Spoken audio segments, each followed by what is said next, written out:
Hi guys! For today's video, ituturo ko sa inyo kung paano mag-change ng password sa Facebook, kung paano mag-deactivate and mag-delete ng Facebook account. Okay, let's start. Punta ka dito sa may 3 lines sa bandang left side, upper left side.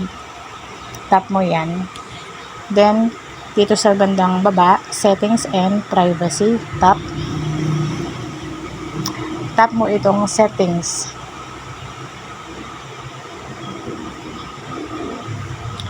Tap mo itong accounts center. Then, ito yung mag-a-appear. Tap ulit itong password and security. Para ito sa pag-change ng password. Okay. Tap mo itong change password. Tap mo again itong yung Facebook account na Elida Niakat. Dito sa current password, ito yung kasalukuyan na password mo, ilagay mo dyan. And then next, yung new password, i-type mo dito sa dalawang box, sa second and third box, i-retype mo kasi siya sa pangatlo. Okay? Assuming nakalagay na natin yung current password, new password, and na-retype na natin, i-click mo lang itong change password dito sa baba. Then okay na. Pero at this time, hindi ako mag-change ng password. Itinuro ko lang sa inyo on how. Punta naman tayo sa deactivation of an account and deletion. Okay, back lang tayo.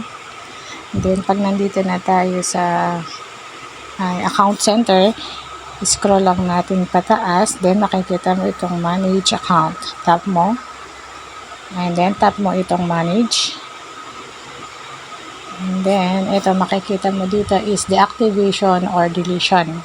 I-tap mo ito. Ayan, deactivating or deletion your Facebook account. So, pipili ka dito. Kung gusto mo nang deactivate account, temporary lang naman yan at pwede mo siyang ma-retrieve, pwede mo siyang maibalik yung Facebook mo. Anytime, kung gusto mo na 7 days, continue natin. Click natin yung continue para makita natin. Type muna natin yung ating password.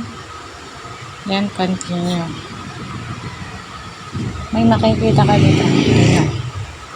Deactivating your Facebook account. Ito na nga siya. This is temporary. I will be back. Yung mga reason mo, pili ka na lang dyan. Ayan. Pag okay na, halimbawa, temporary lang naman. Kung gusto mo, 1 week, 2 weeks, anytime naman, pwede mo siyang i-open ulit basta mag-login ka lang. Then, pag okay na, i-click mo lang yung continue. Hindi ko na i-click kasi hindi naman ako mag-deactivate. Okay, back tayo. Dito naman dito sa may bandang baba, yung delete account, permanent na ito na mawawala. Yung Facebook account mo, hindi mo na siya may babalik. Hindi na siya mai-retrieve.